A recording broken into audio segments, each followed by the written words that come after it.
নমস্কার, প্রত্যেককে নিয়ে শুরু করছি আমাদের আজকের অনুষ্ঠান। আচার্য অধ্যাপক জয়দেব শাস্ত্রী যেখানেই থাকেন সেখানে আপনাদের জন্য তিনি সব সময় কিছু করার চেষ্টা করেন। যেমন ৫১ কালীবাড়ি মন্দির এবং জয়শ্রী ঠাকুর রামকৃষ্ণ সেবাশ্রম তৈরি করলেন, যেখানে আমাদের ৫১ পীঠের সমস্ত মাদেরকে এক জায়গায় নিয়ে একটি বিশাল মন্দির তৈরি করলেন, যেটা আমাদের কাছে অন্যতম একটি বিষয় আমরা ধরে নিতে পারি। তো একইভাবে কিন্তু খুব তাড়াতাড়ি তিনি ৫১ মায়ের জন্য তৈরি করতে চলেছেন একটি আশ্রম এবং ওল্ড এজ হোম। তো এটি তৈরি হবে দেগঙ্গাতে এবং সেখানে ৫১ মায়েরা আশ্রয় পাবেন, মানে সেখানে ৫১ মায়েরা থাকতে পারবেন এবং সেখানে কোনো জাতি ভেদাভেদ নেই, সেখানে কোনো ধর্মের প্রাধান্য নেই, কারণ মানবতাই হচ্ছে আচার্য অধ্যাপক জয়দেব শাস্ত্রীর ধর্ম।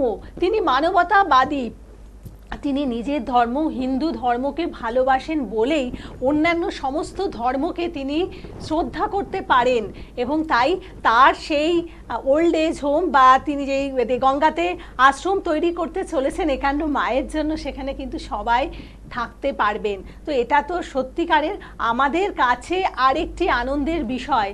আচার্য অধ্যাপক জয়দেব শাস্ত্রী যেভাবে আমাদের পাশে রয়েছেন আমাদের সমস্ত সময়, মানে যখন আমাদের দুঃসময় থাকে তখন যেমন সাথে থাকেন, আবার যখন ভালো সময় থাকে তখনও কিন্তু সাথে থাকেন।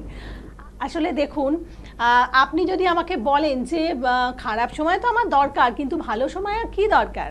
না, ভালো সময়েরও কিন্তু আমাদের পাশে একজন গাইড রেখে দেওয়ার দরকার আছে, কারণ ভালো সময়টা আপনার জন্য কি কি সুযোগ আনছে সেটা আপনি কখনো হাতছাড়া করবেন না এবং সেই সুযোগগুলোকে ব্যবহার করতে হলে সে সময়েও কিন্তু আপনার পাশে আচার্য অধ্যাপক জয়দেব শাস্ত্রীর মতন একজন মানুষকে পাশে রাখতে হবে, যাতে আপনি তার গাইডলাইন অনুযায়ী আপনার ভালো সময়টাকে ব্যবহার করতে পারেন। তো আমি একটা খুব সাধারণ উদাহরণ দিই যে আজকে সন্তান ধারণের সমস্যা অনেকের মধ্যেই রয়েছে, কিন্তু দেখুন মানে অনেকে তাদের কেরিয়ারের কথা ভেবে সন্তান ধারণের জায়গাটা একেবারে প্রাধান্য দিচ্ছে না বিয়ের প্রাথমিক পর্বে, কিন্তু পরবর্তী সময় তারা যখন ভাবছেন তখন তাদের পক্ষে আর সেটা সম্ভব হচ্ছে না, নানান কারণে, শারীরিক কারণে, অর্থনৈতিক কারণে, বিভিন্ন কারণে পাচ্ছে না। তাহলে এই যে হয়তো প্রথম দিকে নিলে তাদের একটা ফুটফুটে সন্তান থাকতো, এটাই আমি বলতে চাইছি।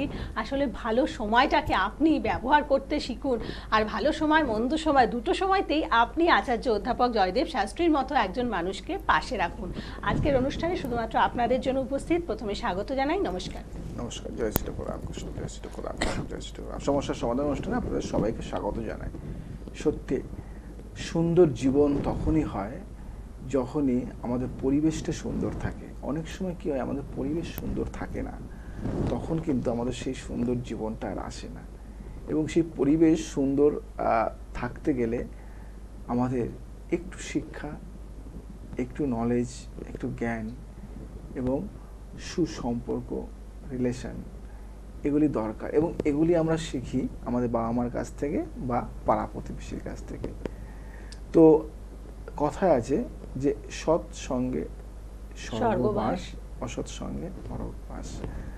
তো একটা জিনিস মাথায় রাখবে তোমরা, যে তুমি যেখানে থাকবে তোমার মেন্টালিটি কিন্তু সেরকমই তৈরি হয়ে যাবে।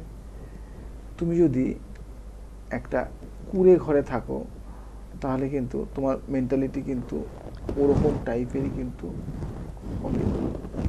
এবার অনেকে বলতে পারে যে আমার তো সামর্থ্য নেই, আমার তো কুঁড়ে ঘরে থাকার মতো আমার সামর্থ্য, তো আমি তো বড় ঘরে থাকবো কি করে? বড় ঘরে থাকবে কি করে সেটা না, কুঁড়ে ঘরের থেকে তোমার যদি মনটাকে ব্রড মাইন্ডের করতে পারো, তোমার মনটাকে বড় করতে হবে, তোমার মনটাকে অনেক বড়, তোমার মনটাকে কুঁড়ে ঘর করলে হবে না। আজকে একটা কথা আছে না, খুব একজন জ্ঞানী মানুষ বলেছে যে গরিব হয়ে জন্মাও, গরিব হয়ে জন্মানো ভালো, কিন্তু গরিব হয়ে বেঁচে থাকাটা ভালো না। এই কথাটা কিন্তু একজন খুব জ্ঞানী ব্যক্তি বলেছিলেন, একজন খুব নাম করা একজন বিখ্যাত ব্যক্তি, যে গরিব হয়ে জন্মানোটা পাপ নয়, গরিব হয়ে জন্মানোটা পাপ নয়, কিন্তু গরিব হয়ে বেঁচে থাকাটা পাপ। তার কারণ কি বলতো? এখানে কিন্তু ব্যাখ্যাটা কি, তুমি জন্মানো সেটা তোমার হাতে নয়, কিন্তু তোমাকে তৈরি করতে পারো। তুমি যদি সেইভাবে পড়াশুনো করে, জ্ঞান অর্জন করে, ভালো চাকরি করে, ভালো যে যে পেশায় ভালো বিজনেস করে তুমি একটা জায়গায় উঠতেই পারো। এবং তুমি সেই জায়গায় উঠে তুমি যাকে জন্ম দেবে সে তো আর গরিব রইল না, সে তো তোমার খাটনি, তোমার ক্যাপাবিলিটি, তোমার পরিশ্রমের জন্য সে তো আগে থেকেই বড় লোক হয়ে গেল। তো সেই জায়গা থেকে আমি বলবো যে বড় লোক গরিবের এখানে দ্বন্দ্ব আমার কথা বলছি না, আমি কথা বললাম যে মনুষ্যত্ব। তো মানুষ যখন তার মনুষ্যত্বটাকে বাড়িয়ে তোলে না, তখন সে কিন্তু অনেক অনেক বড় হয়। সে যদি একটা নর্মাল কুড়ে ঘরে থাকে, তার মনুষ্যত্ব যদি বড় হয়, দেখা গেল একটা নর্মাল কুড়ে ঘরে থাকার ব্যক্তির কাছে একজন ভিক্ষা চাইতে আসলো, সে তার ঘরে যা আছে সর্বোচ্চ তাকে দিয়ে দিল। ধরো 1 কেজি চাল আছে তার খাওয়া, সে 1 কেজি চাল দিয়ে দিল। আর একটা কোটিপতি লোকের কাছে ভিক্ষা চাইতে গেল, সে 5 কেজি চাল দিল। বলতো এখানে সব থেকে বেশি দান করলো কে? যার কাছে কিচ্ছু নেই, শুধু চাল ছিল, 1 কেজি চাল ছিল, সেই 1 কেজি চাল বা 5 কেজি চাল, 10 কেজি চাল সব দিয়ে দিল, তার সর্বস্ব। সেই কিন্তু সব থেকে বড় দান। যার অনেক আছে, সেই সমুদ্র থেকে যদি একটা টুকরো কিছু দিয়ে দেয়, সেটাকে দান বলে না, সেটাকে দান, মহাদান বলে না। দান বললেও মহাদান বলে না। সেই গরিব ব্যক্তিটি তার সর্বস্ব দিয়েছে, ওটাকেই দান বলে। তাই বলবো যে মহৎ ব্যক্তি হতে গেলে তোমাকে ভাইব্রেশন মহৎ হতে হবে। আশেপাশে থেকে তুমি যেটা পাচ্ছ তার থেকে বড় কথা তোমার ভিতর থেকে কি আসছে সেটাই। তো আজকে আমি কিছু কিছু জিনিস আলোচনা করব, সেই আলোচনাগুলি তোমরা শুনবে। তার আগে কে আছে আমাদের সাথে? বলুন। নমস্কার। নমস্কার, অজিত বন্দ্যোপাধ্যায় বলছিলাম। ঠিক আছে, কোথা থেকে ফোন করেছেন? আমি বলছিলাম হুগলি থেকে। ঠিক আছে, বলুন। বলছেন দাদাকেও নমস্কার। জয় জয় শ্রী বলো। দাদা, একটু আমার ব্যাপারে, মানে আমার ফ্যামিলিগত ব্যাপারে একটু জানতে চাই। আর প্রথমে একটা কথা বলার আছে। বলো। মানে আমি যে আপনার সাথে কিভাবে কন্ট্যাক্ট করি, শুধু এটা আমি নিজেই জানি কিভাবে আপনার সাথে আমি কন্ট্যাক্টটা করেছি। কিভাবে করলেন? ভগবান আমাকে মিলিয়ে দিই। ওরে বাবা। অ্যাকচুয়ালি আমার এক বন্ধু হ্যাঁ, প্রমোটারি করে। ও না, আমার যে প্রবলেমটা হচ্ছিল ও জানতো, কোনো সময় না যে সলিউশনের কোনো কথা বলতো না, যে এরকম ব্যাপার। আমি একদিন ওর বাড়িতে যাই, বাড়ি থেকে দাদার ক্যালেন্ডার দেখতে পাই। ও মাই গড। আচ্ছা। ক্যালেন্ডারটা দেখতে পাই। এবার দাদা রামকৃষ্ণের ছবি ওদের উপর দেখি ইয়েতে রাখা।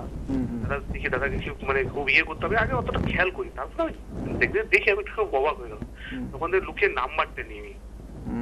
তো বহুবার দাদা চেষ্টা করি, কোনোভাবে পাই না। লাইব্রেরি তো হয় যেন কতদিন ধরে যে চেষ্টা করছি, আজকে আমি লাইনটা পেলাম অনেক কষ্ট করে দাদা। মানে আমি ওখান থেকে নাম্বারটা আপনার জোগাড় করি, তারপরে দিয়ে আপনার অনুষ্ঠান দেখলাম, খুবই ভালো লাগলো। আচ্ছা, আপনি যেভাবে বলেন, মানুষকে যেভাবে ইয়ে করেন, আমি তো মানে ওইসব কথাগুলো শুনে নিজে মানে খুব ইয়ে হতো। আচ্ছা, মন দিয়ে আপনার অনুষ্ঠানগুলো দেখি। আজকে তুমি কার সম্বন্ধে চাইছো জানতে? ছেলের ছেলের সম্বন্ধে। বড় সমস্যায় পড়ে আছি দাদা আপনার কাছে। ছেলের বয়সটা বলো। ছেলের? হ্যাঁ, 24। আচ্ছা আচ্ছা আচ্ছা আচ্ছা। ওর নাম করে একটা সংখ্যা বলো।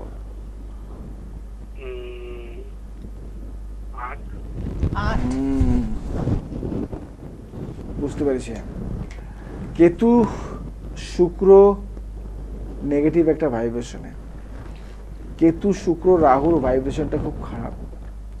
এবং সব থেকে বড় কথা, ছেলে কিন্তু কোনো নেশার মধ্যে জড়িয়ে গেছে, নেশার চক্করের মধ্যে। কি বলবো দাদা, মানে একদম মনের কথা বললাম, তাই তো? মানে একদম মানে ঠিক না ভুল বললাম সেটা বল। মানে আসল জায়গাটায় আঘাত করলেন। নেশায় চলে গেছে, মানে আপনি মানে আমার প্রথম প্রশ্ন, মানে যেটা প্রশ্ন প্রথম করার ছিল, মানে অনেকগুলো তো কোশ্চেন, সেই প্রথম কোশ্চেনের ইয়েটাই আপনি আমাকে বললেন। আর সব থেকে বড় কথা হলো তোমাদের অর্থের অভাব নেই, তুমি অর্থ মানে মানে বলতেই নেই আমি একটা ইনভার্টার।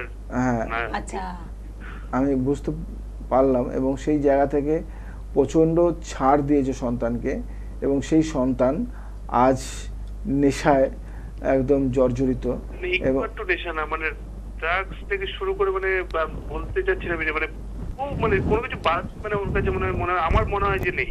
কোনো কিছুতে দিয়েছিলে, নেশামুক্তি কেন্দ্র বা কোথাও রিহ্যাবে দিয়েছিলে? হ্যাঁ, দিয়ে ওখান থেকে পালিয়ে রাইট মানে রাইট পয়সা করি ইয়ে করে দিয়ে গার্ডদের, সেখানেও আমি তো চরম ঝামেলা করেছি। এবার ঝামেলা করে যে ছেলে আমার এখানে ঝামেলা করে আমার। এতদিন নিয়ে আসোনি কেন, এতদিন দেখাওনি কেন? বুঝতে পারিনি, আপনাকে তো পাইনি খুঁজে, খোঁজ পাওনি রাইট। যাই হোক, বহু ব্যক্তিকে, বহু মানুষকে ছাড়িয়েছে। আমি যে বলছি, আমার বন্ধু তো খুব সমস্যায় ছিল, ওই যে এটা ব্যবসা এটা করতো, ও না তখন তোর বাড়িতে গেছি, তখন আপনার দেখিনি। ও যখন আস্তে ঠিক হলো, তারপরে দেখতে পেয়েছি আপনার ছবিটা হবে। কিন্তু বলে না, বলেনি না, বলেনি আমাকে। আচ্ছা, এইগুলি হয় জানো তো, মানে গোপন করে রাখে। মানে উপকার, আমি রিলেশনও এখন আর রাখি না সেইভাবে, মানে হাই হ্যালো ছাড়া আমি সাথে মানে এইসব সত্যি করে, মানে উপকার পেলে যে অন্যকে একটু হেল্প করবে, যে যা তুই ওখানে যা একটুখানি ই কর, বলতে চায় না। নিজে ভাবে যদি আমার থেকে যদি বড় কিছু পেয়ে যায়, ভালো হয়ে যাই, ভালো থাকি। এই হয় গো আমাদের, কি বলতো, এই একটা মানে সমস্যা যে ভালো ডক্টর হলে যে আমি চিকিৎসায় ভালো ফল পেয়েছি, আমি রেফার করব অন্যজনকে, এইগুলি করতে চায় না মানুষ, কেন কে জানে। কিন্তু অনেকে করে, কিন্তু বহু লোক কিন্তু আমার কাছে লোক পাঠায়, যাই হোক পাঠায়নি তোমাকে, তুমি যদি সেরে যাও বা তোমার ছেলে যদি সেরে যায়, যার জন্য পারে। যাই হোক, উনি হয়তো বুঝতে পারেনি বা গুরুত্ব দেয়নি। ঠিক আছে, চলো, ঠাকুর যখন আছে, ঈশ্বর যখন আছে, সে তো তোমাকে দিয়েছে পাঠিয়ে। তো আমি যে কথাটা তোমাকে বলবো সেটা হলো একটা জিনিস, 4টে জিনিস মিলিয়ে নাও। 1 নম্বর কথা, তোমার ছেলে অনেকটা মানে দূর চলে গেছে, যেখান থেকে ফিরিয়ে আনা 4টিখানি কথা নয়, 1 নম্বর। 2য় নম্বর, প্রচণ্ড পরিমাণে জেদ দেখাচ্ছে, প্রচণ্ড পরিমাণে রাগ দেখাচ্ছে, এবং তেজ, এখন মানে বেশি কিছু বললে হয়তো সুইসাইড করে নেবে, এরকম একটা ব্যাপার। 3য় নম্বর কথা, মাঝে মাঝে অ্যাক্সিডেন্ট হচ্ছে। এবং 4র্থ নম্বর কথা হলো, নেশাতে পুরো শেষ, মানে ও তোমার কথায় মনে হয় যে অ্যাক্সিডেন্ট হোক, যাই হোক, কিন্তু নেশা থেকে যেন বেরিয়ে আসুক, মানে সেরকম একটা ভাবনা চিন্তা তোমার, মানে নেশাতে পুরোপুরিভাবে শেষ। এবং ডক্টর মনে হয় বলে দিয়েছে যে এর পরে বাড়াবাড়ি হলে কিন্তু আর কিছু করার থাকবে না, তাই তো নাকি? স্যার মানে ডাক্তার আপনি যে কথা বললেন, সব কটা 110% মিলে গেল স্যার। আচ্ছা, মানে ডাক্তার এগুলোই বলেছে আপনার ছেলেকে? বলে দিয়েছে ডাক্তার যে ও এরকম করুক। আমি দাদা, আমি এটা চাই যে আমি আমার যে ইনভার্টার, আমি ওটা মানে গিরবি মানে করেও আমি আমার ছেলেকে মানে অন্তত বাঁচাতে চাই এই জায়গা থেকে। তো একটা বাবা কত কষ্ট করে বলে, বলো, মানে তোমাকে ইটভাটাটাও দিয়ে দেবো, মানে ই করে দেবো, তুমি মানে ছেলেই তো ওনার ভবিষ্যৎ, তাহলে কি করবে? এটা ঠিক গো, মানে তোমার ইটভাটা লাগবে না। তোমাকে একটা কথাই বলি, তোমাকে গিরবি রাখতে হবে না, তোমাকে একটা কথাই বলি, তোমার ছেলেকে সারিয়ে সুস্থ করে তোমার বাড়িতে পৌঁছে দেওয়ার দায়িত্ব আমার, কথা দিলাম তোমাকে। তাহলে তো দাদা আমি আর কি বলবো, আমি তোমার ছেলেকে সুন্দরভাবে পৌঁছে দেওয়ার দায়িত্ব আমার। জাস্ট একবার 1 টাইম তুমি তোমার ফ্যামিলি ছেলেকে নিয়ে চলে আসো, দেখো আমি কি করি। অবশ্যই তো যাবোই স্যার, মানে আমি বললাম তো সেটা যাবোই। মানে আমি বলছি, আপনি অ্যাক্সিডেন্টের কথা বললেন, আমার বাড়িতে আমি 9 করে গাড়ি, অন্ততপক্ষে 6খানা গাড়ি আমি করেছি ওর জন্য। জানি না ভগবানের কৃপা আছে কি, মানে ও হাত পা ভেঙেছে, কিন্তু সিরিয়াস এখনো অবধি কিছু হয়নি। কিন্তু তাও কি দেখা যায় এরকম হাত পা ভাঙা, মানে 3 মাসের মধ্যে একবার পা ভেঙেছে, 2বার হাত ভেঙেছে। মাই গড, বলো না। আচ্ছা, আমি বাজে কথা চাইছি না বলতে, তুমি কষ্ট পাবে, তুমি নিয়ে আসো ওকে, আমি দেখছি, ঠিক আছে? কারণ আমার এই একটাই ছেলে, আমি মানে একে ছাড়া তো আর কোনো কিছু। একটা কাজ করো তো, তোমার ওই ছেলেকে না, ছেলে যখন শুয়ে থাকবে না বিছানার তলায়, হ্যাঁ, মানে বিছানার নিচে আর কি, একটা কাজ করবে, 1 টাকার একটি কয়েন, হ্যাঁ, হলুদ কাপড়ে পেঁচিয়ে, একটা হলুদ 1 টাকার কয়েন আর একটা লক্ষ্মী করি জাস্ট বিছানার নিচে একটু রেখে দিও, ঠিক আছে? এটা নিয়ে হ্যাঁ, এটা করো। আর ইমিডিয়েটলি নিয়ে আসো, মানে ছেলেকে বাঁচাতে হবে। আমি রিসেন্টলি দাদা আমি আপনার সাথে দেখা করতে চাই। দেরি করো না, দেরি করো না, আপনি কেন তো এটা হুগলির খুব। দিকে দাদা তো বসেন কোথাও? হ্যাঁ, কোথায়? হুগলির দিকে। হুগলি দিকে? হ্যাঁ আছে, তুমি ওখানে একটা করে নাও, যেখানে দেখো নম্বর আছে, যে নাম্বারটা রয়েছে তাহলে কন্টাক্ট, আপনি যেখানে বসেন, কলকাতা আমি কি হ্যাঁ আমার সব জায়গায় আছে মোটামুটি চেম্বার, অসুবিধা নেই। তুমি সকাল 10টা থেকে বিকেল 5টার মধ্যে তুমি কল করো, আর চেষ্টা করো আমার বাড়িতে আনা। দাদা ছেলেকে একটু বাঁচিয়ে দিন দাদা, তুমি আসো, তুমি আসো, আমি জায়গা দেখছি। থেকে ইয়ে করে দিন। মধ্যমগ্রাম 51 কালীবাড়িতে আসো, আমি দেখছি কি করা যায়। মা আছে ওখানে, 51টা মা আছে। দাদা আমি তাহলে ওখানেই যাবো, আপনি বলেছেন এখন 51টা মা আছে। ঠিক আছে, আপনি এত হতাশার মধ্যে থাকবেন না। যখন আশ্বাস দিয়েছেন নিশ্চয়ই আপনি আপনার ছেলেকে সুপথে নিয়ে আসতে পারবেন। আচার্য অধ্যাপক জয়দেব শাস্ত্রী হাওয়াতে কোনো কথা ছোড়েন না, যেটা পারেন সেটাই বলেন, এবং তাই আপনাকে যখন আশ্বাস দিয়েছেন আপনি যত তাড়াতাড়ি সম্ভব চলে আসুন। আজ না কাল, কাল না পরশু এসব না ভেবে আপনি চলে আসুন। আপনার ছেলে একেবারে সুস্থ হয়ে উঠবে। কারণ আমাদের এই অনুষ্ঠানে অনেকেই এরম নেশায় আসক্ত রয়েছে, তাদের বাড়ি থেকে ফোন আমরা পেয়েছি। এখন খোঁজ নিয়ে আপনি দেখতে পারবেন তারা সুস্থ জীবনে আছে, তাই তো? সত্যি কথা তোমাকে বলি, একটা বাবা, বহু হোটেল আছে, বহু কিছু আছে, মানে দুর্দান্ত মানে রিচ ফ্যামিলি, এবং সেই ব্যক্তিটা আমাকে কি বলছে, আমাকে বলছে যে বিশ্বাস করে আমি এত সম্পত্তি চাই না, আমি চাইছি একটা সুন্দর সম্পর্ক, সুন্দর একটি মিষ্টি একটা সংসার, এবং সেই সংসারে আমি আমার ছেলে বউকে নিয়ে আমি একটু সুখে থাকতে চেয়েছি, এবং আমার কর্মঠ আমি, তাই সেই কর্মঠর জন্য আমার শ্রীবৃদ্ধি লাভ করেছি, কিন্তু সেই শ্রীবৃদ্ধি লাভ করতে গিয়ে আমার সন্তানকে যেন আমার নিজের হাতেই শেষ করে দিলাম। মানে সন্তান এতটাই নেশার মধ্যে ঢুকে পড়েছে, মানে সে মানে যে নামগুলি আমরা টিভি মিডিয়াতে শুনেছি, মানে কি বলবো, মানে চারাস, সেই হিরোইন, সেই জিনিসগুলিতে আসক্ত হয়ে সে আজ মৃত্যুসজ্জায় লড়াই করছে। তো তুমি আমার সব সম্পত্তি নিয়ে হলেও আমার ছেলেটিকে একটু বাঁচিয়ে দাও। তো এই কথা যখন বাবা বলে তখন কি মনে হয়? মনে হয় না যে এই বাবাটা কত দুঃখী, সব কিছু থাকতেও যেন পরম ভিখারি, মনে হয় না? তো তাই আমি সবাইকে বলি যে অর্থের পিছনে না ছুটে না, একটু সন্তানদের পিছনে একটু থাকাটা ভালো, দেখাটা ভালো। আর যারা ছুটে গেছো, মনে হয়েছে আর যে কোনো উপায় নেই, চলে গেছি এখন তো কিছু করব না, এই ধরনের যদি তোমাদের সন্তান বা তোমাদের ফ্যামিলির কেউ খুব মানে খারাপ জায়গায় রয়েছে, একবার ওয়ান টাইম মিট মি, দেখো তো আমি কি করতে পারি। ঠাকুরের কৃপায় তোমার সন্তান আগের মতো হয়ে যাবে। এখানে কোনো মেডিসিন বা এখানে কোনো ওষুধ খাইয়ে মানে ছাড়ানো হয় না, সব কৃপা, মায়ের কৃপা, অনেক কিছু হয়ে যেতে পারে। কে আছো আমাদের সাথে? বলুন, কে আছেন? নমস্কার। নমস্কার, আমি ছেলের সম্বন্ধে জানবো। বয়স কত? বয়স ছেলের 29। আচ্ছা, নাম কি? নাম? ছেলের নাম? ছেলের নাম গৌর। আচ্ছা, বাহ, গৌর, গৌরনিতাই, ওমা, ভালো নাম, গৌর। আচ্ছা, একটা কথা তোমায় বলি, কর্মের জায়গা থেকে খুব দুঃখী আর কি, মানে কাজ পাচ্ছে না ছেলে, তাই তো? হ্যাঁ, কর্মের যে এই ব্যাপারটা আমি জানতে চাই। আচ্ছা আচ্ছা, কর্মের জায়গা থেকে খুব দুঃখী, অর্থ এসেও আসছে না, অর্থনৈতিক জায়গাটা অনেকটা ডাউন, শারীরিক জায়গা থেকে অনেকটা সমস্যা, মেন্টাল জায়গা থেকে সমস্যা, এবং প্রচণ্ড রেগে যাচ্ছে, জিদ্দি হয়ে যাচ্ছে, যখন তখন অর্থনৈতিক টাকাটা উল্টো পাল্টা টাকা খরচা করছে, এবং শারীরিক মানসিক দিক থেকে অনেকটা ডাউন হয়ে যাচ্ছে, সব জায়গা থেকে যেন বাধা সৃষ্টি করছে, মান সম্মান হানি হয়ে যাচ্ছে, এবং তুমি এই সন্তানের জন্য সবার সাথে যেন তুমি একটু মানে বদনামের ভাগী হয়ে যাচ্ছ, তাই তো? হ্যাঁ হ্যাঁ। ছেলের কর্মের জায়গাটা কেমন হবে? কর্মের জায়গাটা ভালো নেই গো, ভালো নেই। যদি পারো ছেলের বাম হাতে একটা কালো কার্ড দিয়ে দিও, ঠিক আছে? বাম হাতে একটা কালো কার্ড দিয়ে দিও, আর পারলে চেম্বারে নিয়ে আসো, দেখছি আমি কর্মের জায়গাটা কি করা যায়।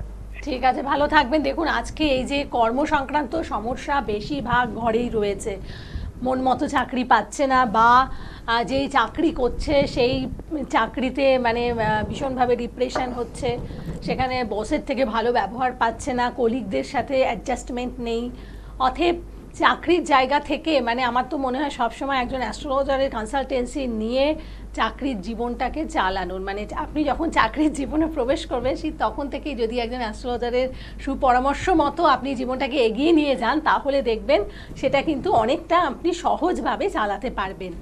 আর তাই যারা এখনও আসেননি অবশ্যই আপনারা ফোন করে নিন, এবং যেই উৎসব মানে উৎসব শুরু হবে সেটি হচ্ছে আমাদের জন্মাষ্টমীর দিন, যেদিন 51 মায়ের আশ্রমের দ্বার উদ্ঘাটন হবে এবং আচার্য অধ্যাপক জয়দেব শাস্ত্রী সেখানে উপস্থিত থাকবেন।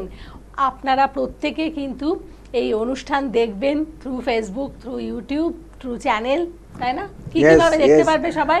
সবাইকে একটা কথা বলি যে দেগঙ্গা অম্বিকানগর জন্মাষ্টমীর দিন, একটা শুভ দিনে আমাদের 51 পিঠের আদতে তৈরি 51টি মায়ের, বৃদ্ধা মায়ের আশ্রম তৈরি হচ্ছে, যেখানে বৃদ্ধা মারা থাকবে ফ্রি অফ কস্ট। তাদের কোনো মূল্য বা পয়সার ওখানে কোনো কাহিনী নেই। এবং সবথেকে যেটা বড় কথা যে এই 51 মায়ের আদতে তৈরি 51 কালীবাড়ির, এবং ওই 51 কালীবাড়ির আদতে তৈরি 51টি জ্যান্ত মায়ের তুমি আশ্রম দেখতে পাবে, জ্যান্ত মায়ের মূর্তি দেখতে পাবে। কোথায়? দেগঙ্গা অম্বিকানগরে। তাড়াতাড়ি তোমরা যারা যারা মনে করছো ওই দিনে উপস্থিত থাকবে, তারা তোমরা আসতে পারো, তোমাদের সাদর আমন্ত্রণ রইল। ওই দিন আমি সবার সামনে থাকব, উপস্থিত থাকবো। যারা তোমরা বসিরহাট অঞ্চলে যারা যারা আছো, যারা যারা চাইছো ওই দিন আসবে, তোমরা সবাই আসতে পারো।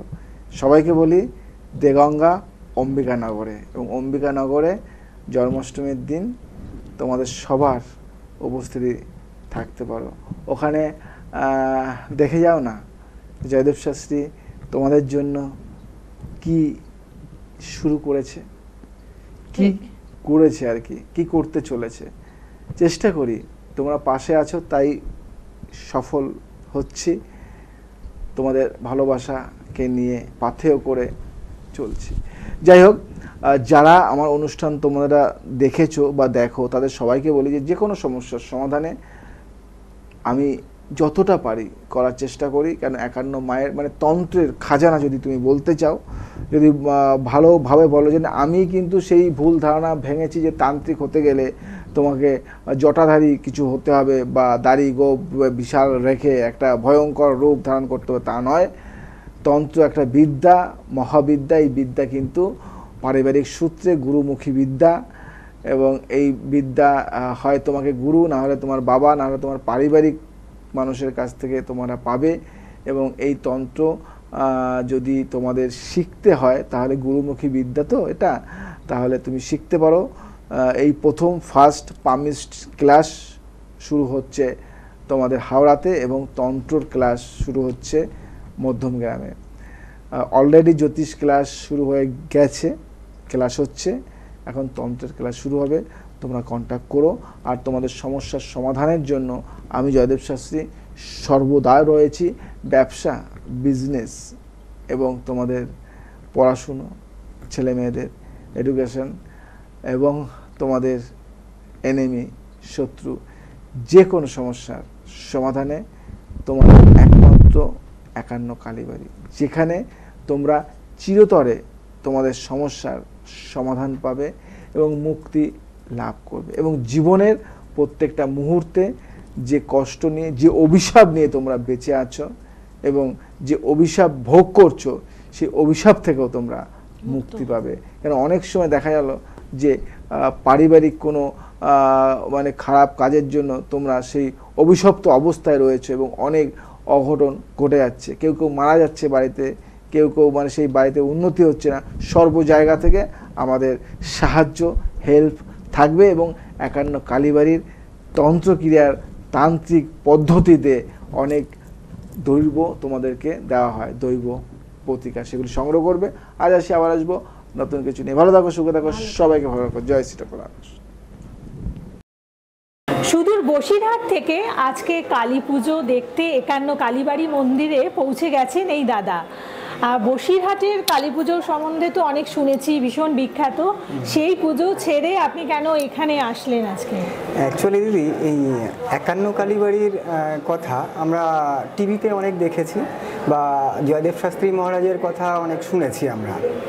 তো ওনার প্রোগ্রাম দেখতে দেখতে আমরা সত্যি কথা ওনার একটা ভক্ত হয়ে গেছি অটোমেটিক। আচ্ছা আচ্ছা। আর আজকে মেনলি আমরা বাড়িতে একটা আলোচনা করেছিলাম যে এই জয়দেব শাস্ত্রী মহারাজের বাড়িতে একটা মন্দির আছে, বা ওনার বাড়িতে আজকে হোমযজ্ঞ হবে, বা এরকম বিশাল একটা ব্যাপার। এটা শুনে আমার মানে খুব আগ্রহ বেড়ে গেছে, ঠিক আছে না? তো তাই জন্যে সকালবেলা স্নান করে বাইক নিয়ে একেবারে বেরিয়ে পড়েছি। 10টার মধ্যে আমি এখানে চলে এসেছি। এসে প্রথমেই যে মানে মন্দিরে ঢোকার যে পরিবেশ, সেখানে মোটামুটি খুব ভালো লাগলো। আমার গাড়িটা পার্কিং হলো, তারপরে আমার মন্দিরে ইন করিয়ে সই সিগনেচার করে উঠলাম 3তলা উপরে মন্দিরে আসলাম। দেখে পরিবেশ দেখে একদম মুগ্ধ আমি।